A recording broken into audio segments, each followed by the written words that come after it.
আসসালামু আলাইকুম। ভিডিওর এক অংশে আপনারা যে দৃশ্য দেখতে পাচ্ছেন, গা শিউরে ওঠার মতন কথা। নাটোরের প্রত্যন্ত একটা গ্রামে একটা গোডাউনে 1 কেজি 2 কেজি না, বা একটা দুইটা না, 13,000 কেজি বুলেটের খোলা, মানে খোসা, যেটার মধ্যে বুলেট থাকে ওইরকম খোসা, ভেতরে বুলেট নেই, 13,000 কেজি। তাহলে আপনি ভাবতে পারেন যে কয় লক্ষ বুলেট এখানে ছিল। মাত্র কিছুক্ষণ আগেই সোশ্যাল মিডিয়াতে এই নিউজটা ভাইরাল হয়েছে। এমনকি বিভিন্ন পেজে বিভিন্নভাবে এই নিউজটাকে প্রচারিত করা হচ্ছে। তবে আমরা আপনাদেরকে জানাবো যে এই ঘটনার পেছনের আসল ঘটনা কি। এই যে খোসা, মানে যেগুলো পাওয়া গেল, এই বুলেটগুলোকে আসলে আওয়ামী লীগ একত্রিত করছিল, নাকি অন্য কোনো রাজনৈতিক দল করছিল, অথবা দেশে যে গৃহযুদ্ধ নাশকতার একটা আশঙ্কা করা হচ্ছে ওগুলোর কারণে। মূল ঘটনা জানলে আপনার চোখ কপালে উঠবে। এখানে পলিটিক্যাল কোনো সংশ্লিষ্টতা নাই। আবারও বলি, যেখান থেকে নিউজগুলো দেখছেন, এখানে পলিটিক্যাল কোনো সংশ্লিষ্টতা নেই। কারণ বাংলাদেশের প্রথম সারির গণমাধ্যমগুলো, সেনাবাহিনী, পুলিশ যারা এখানে ইনভেস্টিগেশন করেছে, দিন শেষে আসল কাহিনীটা জানিয়েছে। তো প্রথমে কোথায় পাওয়া গেল বুলেটগুলো সেগুলো জানাই। বুলেট না, মানে বুলেটের খোসা। নাটোরের বড়াই গ্রামে একটা গোডাউনে এই গুলির খোসাগুলো মজুত করা ছিল।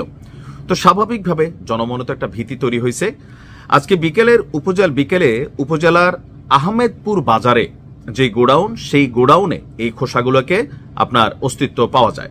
পরে খবর পেয়ে তাৎক্ষণিকভাবে পুলিশ এবং সেনাবাহিনীর সদস্যরা ঘটনাস্থলে পৌঁছেন এবং কি বিষয়টি যাচাই বাছাই করে দেখেন যে না, সবগুলা বুলেটের খোসাই। তো পুলিশ সুপার মোহাম্মদ তরিকুল ইসলাম তিনি জানিয়েছেন আসল ঘটনা। তিনি বলছেন যে এই আহমেদপুর বাজারে একজন ব্যবসায়ী আছেন, ওনার নাম হচ্ছে শিহাবউদ্দিন। তার একটা ব্যবসা প্রতিষ্ঠানের নাম হচ্ছে বাবা মায়ের দোয়া এন্টারপ্রাইজ। সেই বাবা মায়ের দোয়া এন্টারপ্রাইজের যে গোডাউনগুলা, সেই গোডাউনগুলোর মধ্যে একটাতে প্রায় 13.5 টন, অর্থাৎ প্রায় 13,500 কেজি গুলির খোসা মজুত করা ছিল। তো মূল ঘটনাটা হচ্ছে, তো এই খোসাগুলা দেখে স্থানীয় জনগণ প্রথমে তারা ভীত হয়, এরপর পুলিশ এবং সেনাবাহিনীকে জানায়। পরে যাচাই বাছাই করে জানা যায় যে যিনি ব্যবসায়ী আছেন মোহাম্মদ তরিকুল ইসলাম, তিনি এই বুলেটের খোসাগুলোর প্রকৃত মালিক।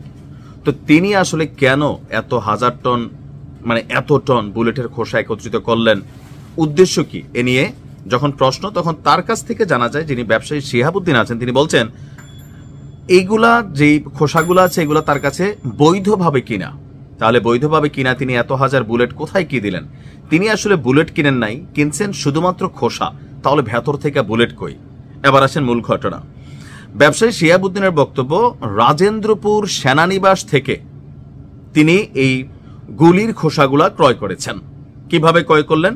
কারণ সেনাবাহিনীর যে বুলেটগুলো খরচ হয়, এগুলার পরে খোসাগুলা থেকে যায়, আর এই খোসাগুলা প্রতি বছর বা নির্দিষ্ট সময় পর পর সেনাবাহিনী নিলামের মাধ্যমে বিক্রি করে দেন। এটা বৈধ। এখন তিনি কিনে আইনা হয়তো এগুলার গালায়া টালায়া থাকে না, যে রিসাইক্লিং করে হয়তো অন্য কিছু বানান। তো প্রতি কেজি 40 টাকা দরে, মানে 1 কেজি বুলেটের খোসার দাম হচ্ছে 40 টাকা।